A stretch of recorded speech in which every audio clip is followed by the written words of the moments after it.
When a flying fortress is crippled, its landing gear shredded by enemy fire, what options remain for its 10-man crew? Is the aircraft doomed, its fate a fiery crash or a harrowing bailout over hostile territory? On a single, desperate mission in the winter of 1944, one pilot and his crew faced that exact nightmare. This is not just a story of mechanical failure, but a testament to raw piloting skill, unbreakable crew cohesion, and a cold, calculated decision made at 20,000 feet. We are over the frozen landscape of Nazi Germany, in the heart of the most heavily defended airspace in history. The mighty 8th Air Force is pushing deep into the Reich, targeting the very factories that fuel the German war machine.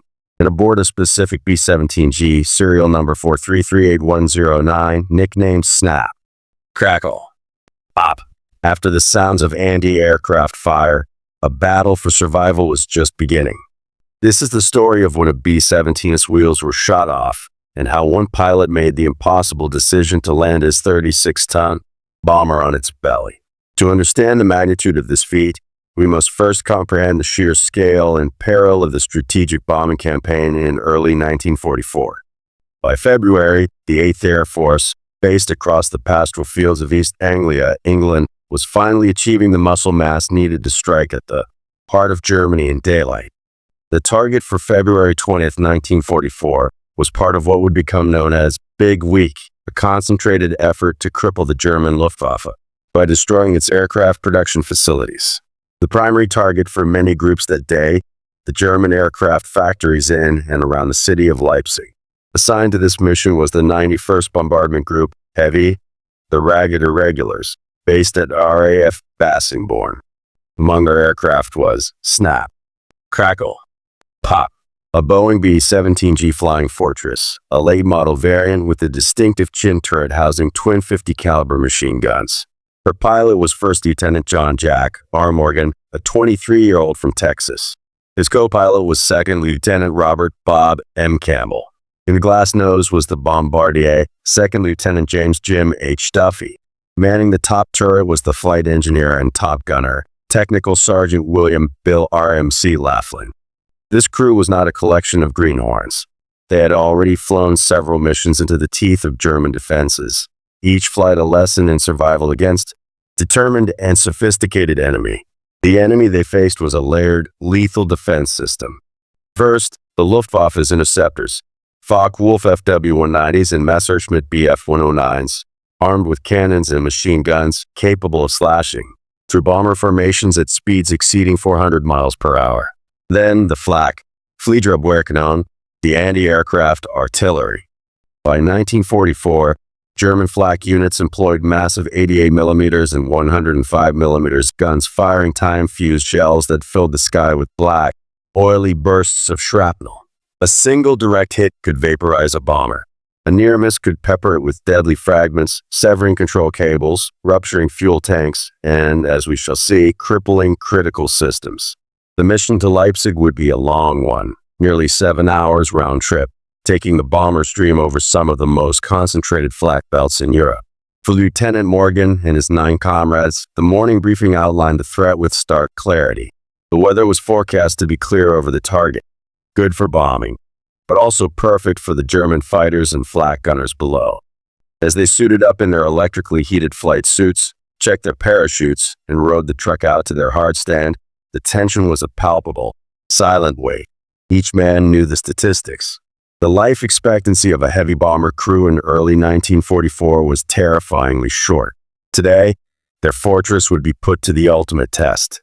At 0900 hours, the first of 4 Wright R-1820 Cyclone engines on Snap, Crackle, Pop, coughed to life, followed by the second, third, and fourth. The aircraft trembled with raw, mechanical power.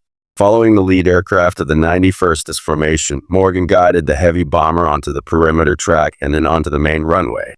At precisely 0927 hours, with engines roaring at full war emergency power, the B-17 began its lumbering takeoff roll, slowly gaining speed until the concrete of England fell away, replaced by the gray waters of the North Sea.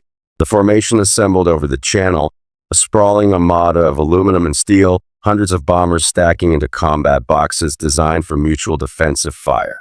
Escorting them for part of the journey were the nimble P-47 Thunderbolts and P-51 Mustangs of the 8th Fighter Command.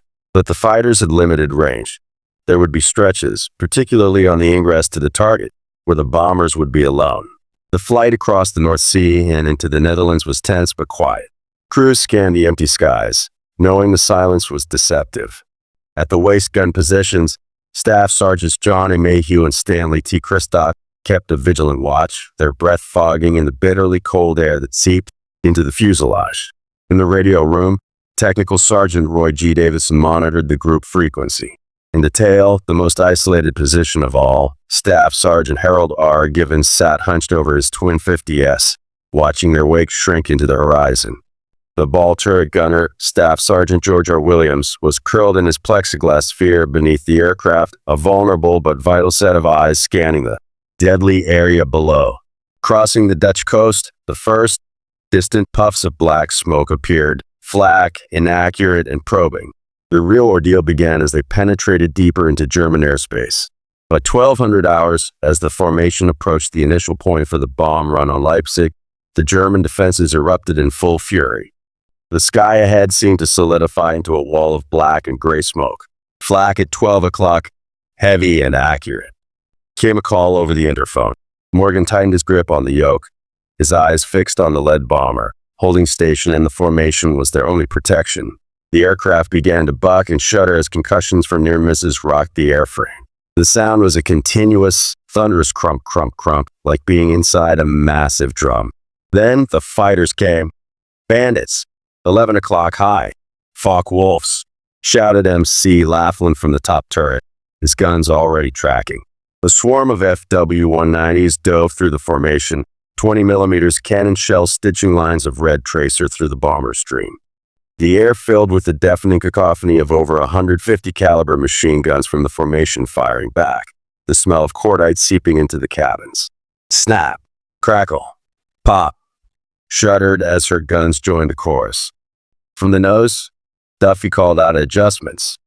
In the cockpit, Morgan and Campbell fought to hold a steady course, the very essence of the bombing run. Straight, level, and unflinching for the deadly minutes over the target. At 12:23 hours, over the smoke-obscured factories of Leipzig, Duffy released his payload. Bombs away, he yelled. The B-17 lurched upward, suddenly 10,000 pounds lighter. The immediate, reflexive thought for every crewman was to get out of the flak field. Morgan banked the Fortress to the right, joining the turn for the rally point and the long journey home. But the Germans were not finished. The flak, if anything, seemed to intensify as the bombers departed, the gunners now firing at known exit routes. The crisis for snap, crackle, pop began not with a dramatic explosion, but with a series of vicious, juddering impacts. At approximately 12:45 hours, just as they thought they were clearing the worst of the flak belt, a shell burst directly beneath the aircraft's nose. The concussion was massive, slamming the crew against their restraints. A second later, another burst erupted frighteningly close to the left wing root. Shrapnel shrieked against the aluminum skin, punching dozens of holes. Warning lights flickered on the instrument panel. In the cockpit, Morgan and Campbell instantly began a damage assessment. Number 2 engine is losing oil pressure. Feathering it now, Campbell reported, his hands moving swiftly over the controls to shut down the failing engine and pitch its propeller blades edge onto the wind to reduce drag. The loss of one engine was serious but manageable for a B-17. Its famous robustness meant it could still fly and fight on 3. The worst damage was hidden. In the chaos, no one initially noticed the fate of the landing gear. The hydraulic lines that controlled the extension and retraction of the massive main wheels, housed in the wings and board engine nacelles, had been severed by shrapnel. Furthermore, the shell fragment that damaged the left wing had also struck a critical component of the left main gear assembly itself. The crew's immediate focus was on keeping the aircraft aloft. They were still over hostile territory, still vulnerable to fighter attack, and now limping on 3 engines, losing altitude and airspeed. For the next hour, it was a grueling battle of attrition. Morgan and Campbell worked in seamless unison, adjusting trim, managing fuel flow from damaged tanks, and coaxing every ounce of power from the remaining 3 engines. The gunners remained at their stations, eyes straining for the next wave of fighters. The interphone was filled with terse, professional reports. Tail clear. Waste clear. Oxygen is getting thin back here. Ball turret operational. The cold became more penetrating as shrapnel holes let in the sub-zero slipstream at 20,000 feet. It wasn't until they were over the relative safety of the Allied-held Netherlands, with the English Channel beckoning ahead, that the routine post-mission checklist brought the next heart-stopping problem to light. Pilot to crew, prepare for landing gear check. Going to lower gear. Morgan moved the landing gear lever to the down position. They waited for the familiar, heavy thunk and the 3 green indicator lights on the cockpit panel that confirmed the nose and 2 main wheels were locked down. The right main gear light flickered weakly, then went out. The left main gear light remained dark. Only the nose gear showed a solid green. Campbell tried the manual hydraulic pump override. He cranked the handle furiously, sweat beading on his forehead despite the cold. Nothing. The wheels were not coming down. Either the mechanisms were jammed, destroyed, or all hydraulic fluid had been lost. The terrifying realization settled over the cockpit. They had no landing gear. This is pilot. We have a gear malfunction. I repeat, the main gear is not indicating down. Engineers, I need you to visually confirm. The command was calm, but the implication vibrated through the interphone. Staff Sergeant Kristock, in the right waist position, carefully opened his window against the roaring wind and leaned out, looking back along the wing.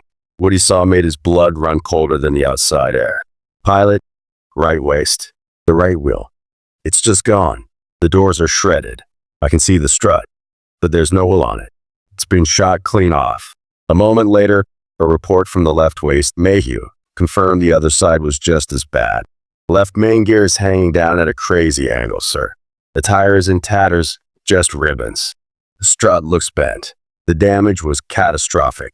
They were not dealing with a mere hydraulic failure. The physical structures of the landing gear had been mangled or destroyed by flak. Snap, crackle, pop. Was coming home, but she had nothing to land on. The atmosphere inside the bomber shifted from the tense focus of combat to the cold, creeping dread of a seemingly unsolvable mechanical crisis. They were over the channel now, the white cliffs of Dover a distant promise. But that promise felt like a trap. Landing a B-17 was a challenging procedure under perfect conditions. The aircraft weighed over 30 tons fully loaded, empty of bombs but still carrying thousands of pounds of fuel, ammunition, and 10 men. It was a behemoth. A normal landing placed immense stress on the robust landing gear struts and tires. To land without them meant the massive weight of the fuselage and wings would slam directly onto the concrete runway. The likely outcomes played out in every man's mind. The fuel-laden wings tearing open and erupting into a fireball. The fuselage breaking its back upon impact, crushing those inside. A cartwheel down the runway, scattering debris and bodies. Morgan got on the radio to Bassingbourn. Bassingbourn Tower, this is War Dog 37. We are declaring an emergency. We have sustained severe flak damage. Number 2 engine out. Primary and secondary hydraulic systems inoperative. Visual confirmation indicates both main landing gear are destroyed. I say again, main landing gear destroyed. Request emergency landing procedures and crash crews on standby. The radio crackled back with a controller's voice, strained but professional. Roger, War Dog 37. We copy your emergency. The field is cleared for you. Crash and fire trucks are rolling. What is your fuel state and estimated time of arrival? As Morgan calculated their ETA, the crew began the grim preparations for a crash landing. They jettisoned anything that could become a lethal projectile. Remaining ammunition belts were fed out of the guns and thrown into the slipstream. Loose equipment was secured. The ball turret gunner. Williams was ordered to rotate his turret so the guns pointed straight down, then crank himself out of it. If the belly landed, he would be crushed instantly. He joined the others in the radio room, the men crowding together, their faces itched with fear and resignation. Parachutes were checked, but bailing out over the English countryside, so close to home, was a last resort that risked the aircraft crashing into a village. Morgan's responsibility was to his crew, but also to the civilians below. He made the decision they would attempt to bring the fortress down. Other bombers from the mission began to land at Bassingbourn, their wheels kissing the runway with puffs of smoke rolling to a safe stop. For the crew of Snap, crackle, pop. Circling the field was a special kind of torture.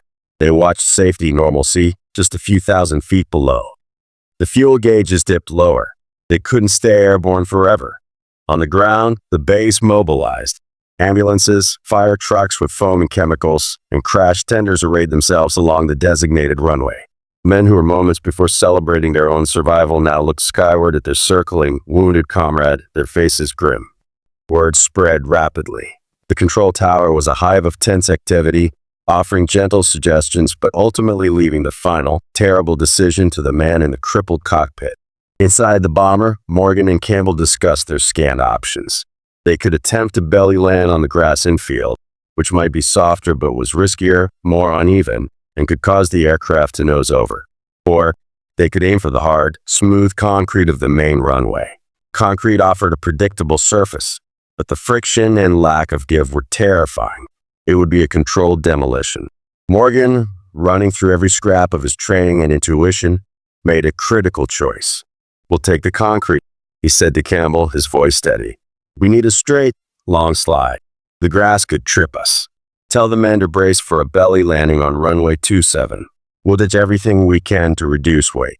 The order went out over the interphone. "All crew, this is the pilot. Prepare for crash landing on the runway in approximately 15 minutes. Assume crash positions. Ditch all remaining ammunition and any loose gear. Brace hard. I'll give you the signal." What followed was a methodical, heartbreaking lightning of the ship. The remaining 50 caliber rounds, thousands of them, were dumped out through the waist windows, a final offering to the war. Personal bags, flak jackets, anything not bolted down was pushed out. Every pound removed might mean the difference between the fuselage grinding to a stop and breaking apart. The crew then assumed their crash positions. The men in the back laid on the deck of the radio room and waist section, backs against the forward bulkhead, legs braced. The bombardier and navigator secured themselves in the nose. Morgan and Campbell remained in their seats, harnesses locked tight. The flight engineer, MC Laughlin, took up a braced position behind them. The final minutes of flight were eerily quiet, the roar of the 3 remaining engines a steady drone. The interphone was silent save for Morgan's calm, periodic updates. They were descending through 5,000 feet, 3,000. The runway stretched out before them, a gray ribbon lined with tiny, waiting vehicles. The fear was absolute, a cold, metallic taste in every mouth. These were not men afraid of combat. They had faced fighters in flak. This was different. This was helplessness. Their fate was now in the hands of physics, the structural integrity of their wounded aircraft, and the skill of their pilot. They had survived the fury of the Reich only to face oblivion on the threshold of home. As Morgan lined up on final approach, lowering full flaps to reduce their speed as much as possible, the runway rushed up to meet them with terrifying speed. The landing checklist was a mood ritual. There would be no wheels touching down. The massive, scarred belly of the B-17G, with its bald turret cavity and flak holes, was their only landing gear. Campbell reached over and cut the ignition to the 3 remaining engines just as Morgan flared the aircraft, pulling the nose up to slow their descent rate. For a second, they hung in the air. Then, with a deafening, horrifying shriek of tearing metal, the fortress met the concrete. The initial impact was not a single crash, but a sustained, violent event. The first point of contact was the chin turret under the nose, which took the brunt, shearing off instantly in a shower of plexiglass and metal. Then, the entire forward belly slammed down, the sound of monstrous grinding, like 1,000 trains breaking at once. A torrent of sparks, brilliant and terrifying, erupted from beneath the aircraft, flying in great orange arcs alongside the fuselage's hardened steel met concrete at nearly 100 miles per hour. Inside, the noise was apocalyptic, a roaring, ripping, screeching cacophony that drowned out all thought. The crew were thrown violently against their restraints, their bodies jarred and shaken with unbelievable force. Anything not secured became a missile. The aircraft shuddered as if being torn apart by giant hands. It held. Boeing's legendary construction, the sturdy keel beam running the length of the fuselage, did its job. Instead of snapping, it bent, absorbing the catastrophic energy. Morgan, fighting the bucking yoke with all his strength, had one objective: keep the aircraft straight. A slight veer to either side would cause a ground loop, a cartwheel of certain destruction. His eyes were glued to the center line of the runway, his arms muscles screaming in protest as he counted the aircraft's desire to slew. Behind him, the 10 men were in a world of pure physical terror, blinded by the darkness of their braced positions, feeling the very fabric of their aircraft being scraped away beneath them. The slide seemed to last forever, an eternity of screaming metal and shuddering impacts as minor irregularities in the runway sent new jolts through the frame. The true turning point, the moment of miraculous salvation, was not a single action but the culmination of Jack Morgan's precise approach. By killing the engines on touchdown, he eliminated the risk of a propeller striking the ground and ripping off, which could have sliced into the fuselage or fuel tanks. By holding the nose as high as possible in the flare, he ensured the tail struck next, the rugged tail section and tail skid taking part of the load and helping to slow the aircraft. And most crucially, by aiming for the center of the long, concrete runway, he gave the B-17 the maximum possible distance to bleed off its enormous kinetic energy. It was not a landing. It was a controlled, intentional wreck. As the deafening screech began to diminish in pitch and volume, the blinding shower of sparks subsided. The aircraft was slowing. The friction of 30 tons of aluminum and steel sliding on concrete was finally overcoming inertia. From a roar, the sound faded to a heavy, grating moan, and then to a shuddering, groaning halt. Silence descended, broken only by the ping of cooling metal and the hiss of steam from ruptured coolant lines. They were stopped, upright, in one piece. For a few seconds, no one moved, stunned by the sudden cessation of violence. Then Morgan's voice, hoarse but clear, cut through the silence on the interphone. Report. Sound off by position. One by one, shaky voices responded. Co-pilot, okay. Navigator, okay. Bombardier, okay. Engineer, okay. Through the radio room, waist, ball turret, now vacant, and tail, the calls came back. Miraculously, unbelievably, every single man was conscious and reporting in. There were injuries, bruises, cuts from flying debris, wrenched backs, likely concussions from the brutal impact, but no one was dead. No one was even critically wounded. The crew compartment had survived intact. The first, overwhelming emotion was not joy, but a profound, disbelieving shock. They had cheated a death that had seemed not just likely, but inevitable. Outside, the crashed trucks were already racing toward them, spraying foaming chemicals on the hot metal and any potential fuel leaks. The smell was acrid, scorched metal, spent cordite, and hydraulic fluid. As the crew began to unstrap and move, the reality of their situation became clear. The aircraft was a total loss. A long, deep gouge marked the concrete runway from point of impact to their final resting place nearly 1,000 feet later. The belly was peeled open like a tin can, exposing the internal structure. The chin turret was gone. The bent propellers of the dead engines were splayed at grotesque angles, but the cockpit and crew compartments were recognizable. The fuselage, though scarred and torn, had remained largely coherent. The men began to evacuate through the waist door and the hatch above the cockpit, sliding down the tilted, mangled wing roots into the waiting arms of ground, crew and medics. They were dazed, limping, but alive. Jack Morgan was the last to leave, ensuring his crew was out before he climbed down. He took a few steps back on the concrete and looked at the wreck of Snap. Crackle. Pop. It was no longer a flying machine, but it had fulfilled its final, most important mission. It had brought them home. The aftermath was a blur of debriefings, medical checks, and a deep, collective exhaustion. The ground crew and intelligence officers swarmed over the wreckage, marveling at the extent of the damage and the fact that anyone had walked away.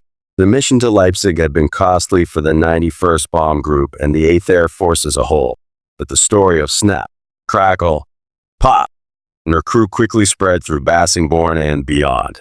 It became a tangible symbol of the B-17's legendary durability and the skill of the men who flew them. For their actions that day, First Lieutenant John R. Morgan was awarded the Distinguished Flying Cross. The citation highlighted his extraordinary achievement, professional skill, and steadfast devotion to duty in bringing his crippled aircraft and crew safely back to base under near impossible conditions. His co-pilot, Second Lieutenant Robert M. Campbell, and other crew members received air medals for their valor and composure during the mission and the emergency. The crew, as a unit, was granted a period of leave, a respite from the skies they had so narrowly escaped. The aircraft itself, serial number 4338109, was beyond repair. It was classified as Category E, a complete write-off. Stripped of any usable parts and instruments, its carcass was eventually hauled away and scrapped, its aluminum likely recycled for the war effort. But its story did not end there. The successful belly landing of Snap, crackle, pop was not the first of its kind, but it became a textbook case studied by pilots and engineers. It provided hard, operational data on the B-17's crashworthiness, informing training and procedures for future emergencies. It proved that even with catastrophic damage, a cool-headed pilot and a well-drilled crew could snatch survival from the jaws of almost certain disaster. More than that, the event was a profound morale booster. In a war where bomber losses were often staggering and anonymous, a missing aircraft, a row of empty bunks, here was a vivid, dramatic counter-narrative. It was a story of 10 men who went to hell and back, whose machine was shattered, but who emerged, battered but alive, from a wreck that defied belief. It reinforced the bond between the crews and their aircraft, the faith that the fortress could and would bring them home if they gave it a chance. Jack Morgan and his crew completed their tour of duty. They had faced their moment of supreme crisis and triumphed through skill, courage, and an unbreakable will to survive. Their 3-hour flight home, culminating in those 60 seconds of screaming, spark-shrouded terror on the Bassingbourn concrete, stands as one of the most remarkable feats of airmanship in the brutal aerial campaign over Europe. It is a story not of a single hero, but of a crew, an aircraft, and a pilot whose calm decision in the face of annihilation wrote a forgotten chapter in the history of the mighty Eighth. This was just one of countless untold stories from the Second World War. Subscribe to War Legend Recorded as we continue to bring these forgotten chapters of history back to life.